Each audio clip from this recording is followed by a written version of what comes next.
Good morning. My name is Rajpari, and today I'll be delivering 5 contrasting speeches which differ in setting and audience age and number.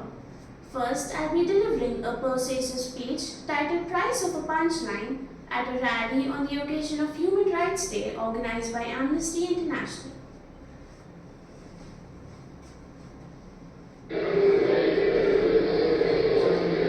What's more dangerous in India today? A man with a mic or a man with a criminal record? If your answer is the man with the mic, then congratulations. You've just understood the tragic irony of our democracy. My name is Rajpari, and I speak to you not just as an artist or an activist, but as a citizen who believes that the freedom of speech is not a privilege of the powerful. It is a right for all. In theory, the Indian Constitution promises liberty. Liberty of thought, expression, belief, faith, and worship, as stated in the preamble. Under Article 19, Part 1A, we are told that every citizen has the right to freedom of speech and expression. But in practice, this freedom is more like a comedian's career in this country. Fragile, conditional, and often one misstep away from legal or social backlash. Here's a simple truth. Jokes are policed like crimes, while real crimes often pass as jokes. Take the case of Veer Das. In 2021, he performed a now famous monologue titled Two Indias at the Kennedy Center in Washington, D.C. While Das stated that his intent was to highlight India's greatness despite its flaws, one line in particular, I come from an India where we worship women during the day and gang rape them at night, sparked outrage. His satire sparked outrage. FIRs were filed. Politicians, especially from the ruling party, called for his arrest. And what was his real crime? He used comedy to hold up a mirror to society. He asked us to think, and thinking, it seems, is dangerous.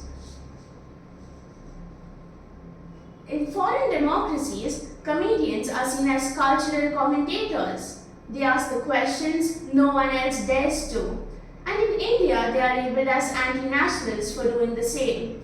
Another Indian comedian, Akash Singh, recently spoke out about the digital age turning every word into a spotlight. He said, "This is why comedians leave the country, because freedom of speech comes with fear." And to those who say that we are protecting public sensibilities, I ask, are we really protecting public sensibilities, or are we silencing uncomfortable truths? To address the counter-argument that comedians should be responsible and must draw the line, I agree. Comedy must come with conscience. Hate speech, incitement to violence, slander, these are not jokes and they never should be. But we must understand the difference between hate speech and a hard truth. It's not just one monologue or one podcast that's under attack.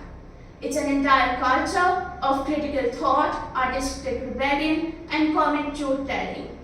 In a country that calls itself the world's largest democracy, we must ask ourselves, is laughter more threatening than injustice? Is a joke more dangerous than lies? I would like to end my speech by saying this. Comedy has always been more than entertainment. It is perspective, philosophy,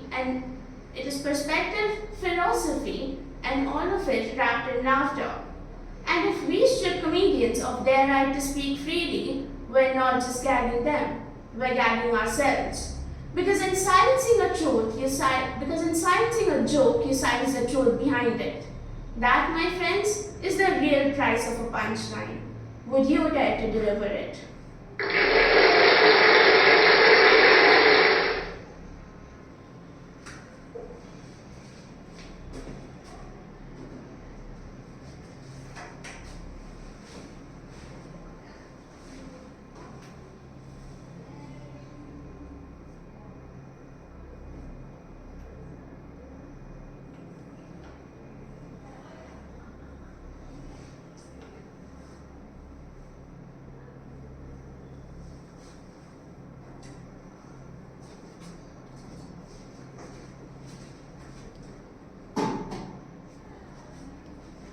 I will now be delivering a speech based on topic 8, that is any task of the candidate's choice, where I will be delivering a news feature for television told twice, once for a serious news channel, then again using similar facts for an entertainment channel.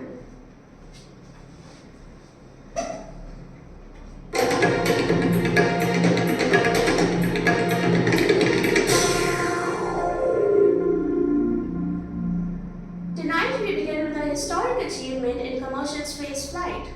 Blue Origin, the company owned by Amazon's Jeff Bezos, has successfully launched and landed an all-female crew, marking a first for the company and a rare milestone in the history of space flight. The mission took off aboard the New Shepard rocket, carried 6 women into space, among them pop star Katy Perry, renowned American broadcaster Gayle King, and philanthropist Lauren Sanchez, who is also Jeff Bezos' newlywed. The suborbital flight crossed the Kármán line, the internationally recognized boundary of space, approximately 100 kilometers above sea level, before safely parachuting back to Earth. While the mission lasted just over 10 minutes, its symbolic weight was far greater. This was Blue Origin's first crewed flight since a 2022 uncrewed rocket failure, and their first ever flight composed entirely of women. But not everyone is convinced. Critics of the commercial space industry have often questioned the value of such missions. They say that these are flashy, but they lack scientific rigor. Big fast food chains like Wendy's also had strong statements to make. But supporters argue that these missions create interest, investment, and inclusivity in a domain that has historically excluded women and people of color. As the crew touched down and landed safely in West Texas, applause erupted from families and Blue Origin staff watching on site. The landing was precise, and the images of smiling women emerging from the capsule are now being celebrated all over the world. As space travel continues to evolve, one thing is clear: who we send to space and why matters. And today, 6 women took one small step towards making space more representative of Earth itself. I'm Rajpari, and you're watching NDTV. ESC! Welcome back to East India Comedy, where humor hits home every time. I'm your favorite host, Aza, and today we've got a story that is out of this world, literally. Blue Origin's latest flight was supposed to be a celebration of women in power, featuring Katy Perry, Gayle King, Lauren Sanchez, and 3 other women from media and business, being marketed as a feminist leap for mankind, or at least womankind. As the crew touched down and kissed the ground, quite literally, it sparked more memes than admiration. Some called it dramatic theatre. Others said it was a media stunt in zero gravity. But we'll get back to this point later. In a post-flight interview, Katy Perry mentioned that she felt closely connected to love, and only she knows how much love one can have inside of them. Was it scripted? Was it a joke? No one knows. Then came the clapback from the universe. And Wendy's. Yes, Wendy's. Their tweet, "Can we send her back?" The account also wrote, "When we said women in STEM, this isn't what we meant." Mic drop. Social media exploded. Some called it the greatest roast of the year. Others crowned Wendy's the real star of the launch. And the conspiracies continue to orbit. While scientists have debunked claims that the mission was staged or filmed in a studio, this hasn't stopped online sleuths from analyzing frame-by-frame footage, claiming CGI shadows and suspicious audio lags. The Times of India reporters stating unequivocally that it was real, the data proves it. But not everyone is ready to admit it, calling it a capitalist cosplay in space. It has been argued that while such missions may be flashy, they have no science, no STEM, no research, only soundbites, selfies, and song lyrics. From I Kissed Kissing the Earth. Pop singer Katy Perry is officially an astronaut and very happy to be back. Quite literally, Katy Perry continues to keep us guessing and tweeting. I'm Aza and you're watching East India Comedy, where the real fireworks don't need a launch code. Stay tuned and we'll be right back. Easy!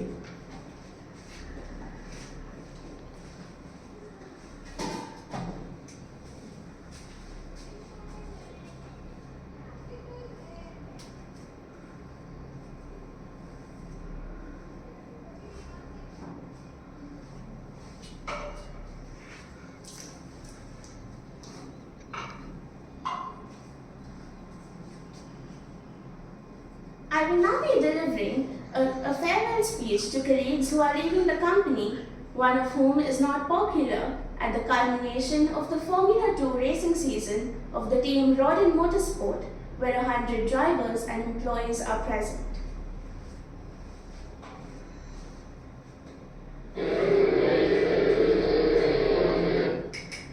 Good evening, everyone. As we stand here, tires off, telemetry packed, engines cool, it's easy to forget how intense this year has been. But tonight isn't just about culmination, it's also about transition. We're here to bid farewell to two members of this family. Let's begin with the man who's lit up the circuit this year, Alex Dunn. What do you even say about someone who drives like his veins are wired to the throttle? Alex, you've been carrying the mantle as Neo McLaren's Formula E reserve driver and are shifting gears in the biggest way yet, stepping up to become one of the main drivers in Formula E. We're proud, Alex, beyond proud, not just because of the trophies you've won or the overtakes that made us jump out of our seats, but because of how you showed up, with grit, with good humor, and with genuine respect for the team around you. Wherever you go next, Jakarta, Sao Paulo, Berlin, carry that same spirit. And if anyone questions whether you're ready, just send them clips from Monza. Or better yet, give them your helmet cam footage and let them feel what it's like to try and catch you. Now, someone else is leaving us too. Not to Formula E, but to a different kind of full-time job with no off-season. Our second farewell tonight is to someone whose name may not be on the headlines, but whose fingerprints are on every finish line we've ever crossed. Lucy Gold. Lucy's been with Rodin Motorsport for 5 years. She's worked on more suspension rebuilds than any of us want to admit, and survived 5 versions of the logistics spreadsheet and somehow kept the circus running without asking for an applause. If you've ever seen a car roll out of the pit and thought, damn, that's tight, Lucy probably touched it. And while she may not be one to grab the mic, she's the foundation of this team's work ethic. Focused, reliable, always showing up. Midnight oil or morning sunshine, or rain or sunshine. Now, Lucy's stepping into a different kind of role, with no off-season and with far fewer torque wrenches, motherhood. Lucy, we're thrilled for you. And while we know that maternity leave isn't exactly a beach holiday, we know you're about to build something beautiful. But here's the key part. This isn't goodbye. You're coming back. You'll always have a place in this team. So tonight we honor 2 journeys. One heading into the paddocks of Formula E, another into a different kind of full-time job. Both of their journeys show us that growth isn't just about podiums or performance, but it is about always trying something new and having the courage to do it. So team, if you raise your glasses with me, to Alex, may your tires stay warm and your instincts sharper still. To Lucy, may your next pit stop be joyful, messy, and worth every late night cry. And to Rodin Motorsport, wherever we go, we remain fast, fierce, and family. Cheers! Cheers!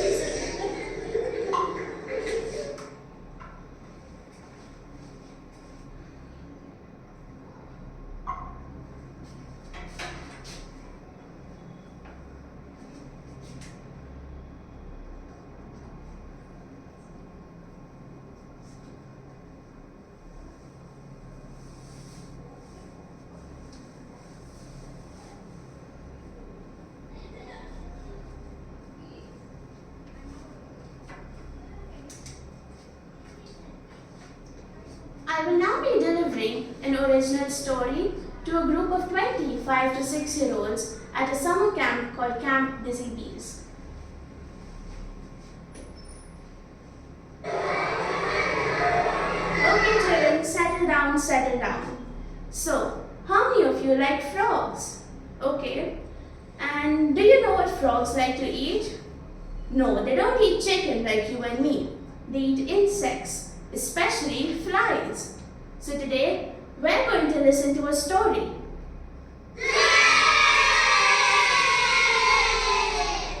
Okay, so the story is called The Heist of the Golden Fly. Once upon a time, there was a frog named Franklin.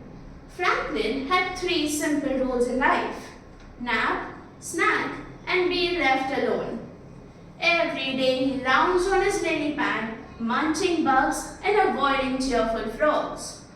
One day, a group of tadpoles hopped by in harmony. Franklin grumbled, "Too loud, too bright, too much singing." Then, one day, as he sat in the middle of Swampville, right next to the Museum of Swamp Wonders, he got the worst news ever. Disaster struck.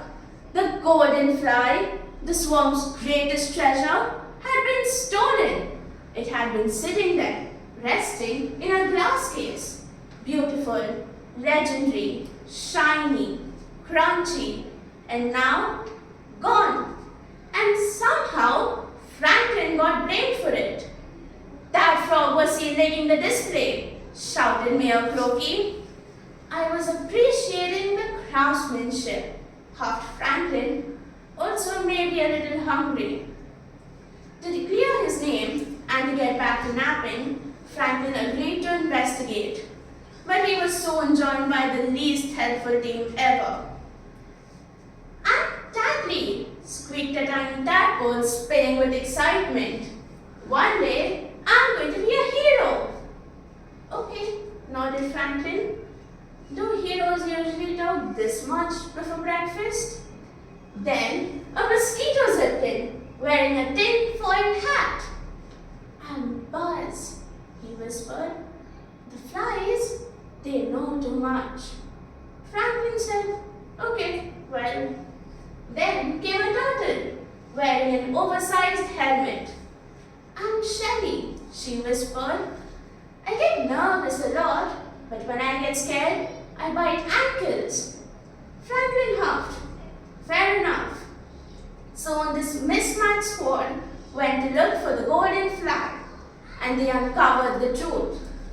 Baron Crow, a sneaky bullfrog, had stolen the golden fly. He planned to deep fry it and sell it as a fancy snack at his restaurant later bit. "That's food crime," gasped Tadley. Franklin huffed. "Let's just get the fly and get out of here before someone puts ketchup on it." The rescue mission, a total mess. Sherry fell into a soup pot, Tadley got stuck in a bread basket, Buzz flew into a lantern, and Franklin set off the alarm. But still, they did it, and they escaped on a floating pizza box. Okay, so can anyone tell me the moral of the story? No, it's not that you should always have snacks. It's that even the laziest frog can be a hero if he has his friends by his side. Also, maybe a snack or two. Okay kids, so now it's playtime. So go enjoy and keep a lookout for Franklin.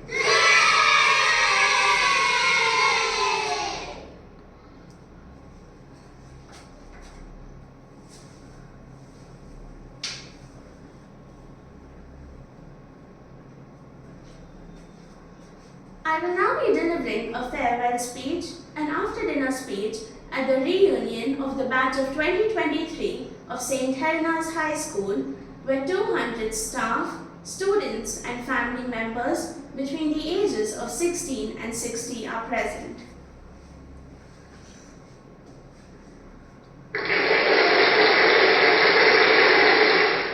Good evening, everyone. I hope everyone is reminiscing about the good old days. Can you believe it's already already been 2 years since we left the school. It feels like it were yesterday when we were walking down those corridors one last time with our board results in hand. First and foremost, I'd like to extend my heartfelt gratitude to our principal, Mrs. Ross, for joining us today. Ma'am, your grace and strength has kept us grounded through it all. We are also joined by our ever-watchful and endlessly patient supervisor, Mrs. Menzies, and our class teacher, Mrs. Mathur, who has always been more than a teacher, a mentor, a supporter, and also a co-conspirator when it came to project extensions. As I stand here, I am flooded with memories, some that make us laugh, others that make us cringe, and all that we wouldn't trade for the world. As I stand here, I'm reminded of the PT lessons that were often turned into the emergency project workouts. You know what I'm talking about. We'd spread ourselves across the basketball court, some frantically gluing chart papers, others dramatically narrating why the glue stick betrayed them, and the others, well, gossiping, because apparently team building is also a form of sport. I'm also reminded of the lessons that we gracefully skipped, all in the name of sports day or concert practice. No one ever questioned us while we were in our sports jerseys for the 4th time that week.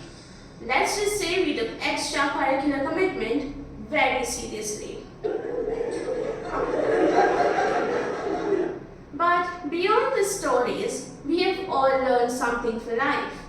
Whether it's sports, academics, drama, dance, debate, or even if it's something that you're only just discovering, do it with all you've got. Don't be just enough. Give it everything. Not for the marks, not for the medals, but for the pride of giving it your best. And in that process, don't forget to be happy. Be kind to yourself and to everyone around you. We've seen how a shared tiffin, a little word of encouragement, or a shared reel can brighten up someone's day. As I stand here, I'm filled with nothing but pride to call this mad, brilliant, slightly chaotic group my batch. Thank you so much for listening. I am your head girl, Rajpari, signing off until the next reunion. Thank you.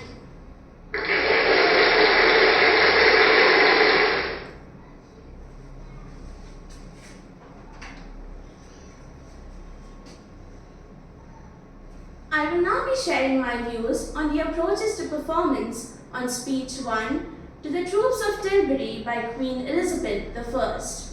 This speech is not only a beautiful historical rhetoric, but also a brilliant example of leadership. To begin with, we must understand the context. Elizabeth is addressing the troops gathered at Tilbury, who are preparing to defend against the Spanish Armada. England is under immense threat. It's not just about foreign ships. It's about integrity, loyalty, sovereignty, and identity. What makes this speech extraordinary is that she, a woman in a patriarchal society, stood there surrounded by her army and asserted herself not just as their equal in courage, but also as their leader. Moving on to the structure of the speech, it is beautifully and deliberately shaped. She starts off with an intimate, affectionate tone, "My loving people," which immediately lowers the emotional guard of her listeners. From there, she builds towards a defined, almost martial declaration of identity and resolve. That arc is essential in performance. In terms of technical challenge, the language is of course Elizabethan and dense in style. The speech is packed with bold metaphors, strong contrasts, and anaphora that serve the speaker well. For example, when she repeats, "I myself will," it reassures her personal investment, especially in this sentence. "I myself will take up arms. I myself will be your general, judge, and rewarder of every one of your virtues in the field." In terms of rehearsal, while working through rehearsal, I would break the speech into three parts. Firstly, reassurance of loyalty, defiance against pain, and reward for service. One exercise I would use is to speak each sentence while walking slowly, stepping on the key words to feel their rhythm and ground the delivery. I would also underline the verbs and the nouns to help anchor my delivery. In terms of visualizing the speech, for me this isn't just about saying the words, it's about inhabiting the text. I imagine the mud beneath Elizabeth's feet, the sound of clanking armor, and the faces of the troops around her. That image of a woman alone, surrounded by her army, gives the speech its spine of courage and authenticity. I would now like to demonstrate a short extract from the speech, what I believe is its emotional and rhetorical peak. I know I have the body of a weak, feeble woman, but I have the heart and stomach of a king, and of a king of England too. Here, the contrast between body and heart, king and woman is what gives this speech its authenticity. I chose to slow it down slightly to let the power of those contrasts really land. My aim with this speech is not only to bring out Elizabeth as a monarch, but to portray her as a deeply intelligent and strategic and emotionally engaged leader. She is political, yes, but also human. She draws strength from her people even while she encourages them. My aim is to make the speech not only resonate as a piece of history, but as a timeless message of unity and courage. Thank you.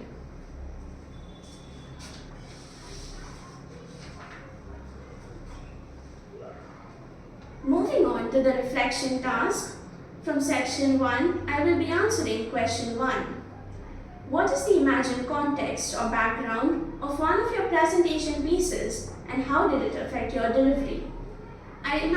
So for the second speech, that was the farewell speech, I imagined myself to be the chief engineer of road and motorsport. Since I love Formula One, I wanted at least one of my speeches to be based on motorsports.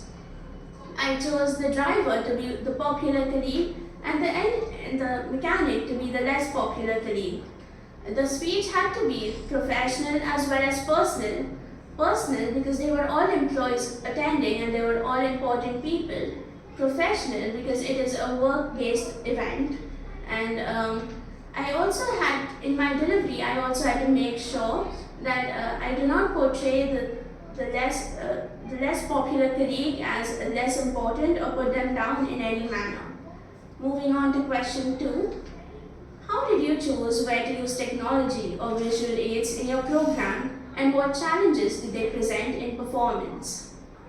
For my first speech, that was the persuasive speech, since it was a moral and political topic filled with facts, I chose to use a poster instead of slides because I wanted the audience to focus on what is being said instead of the images on the screen.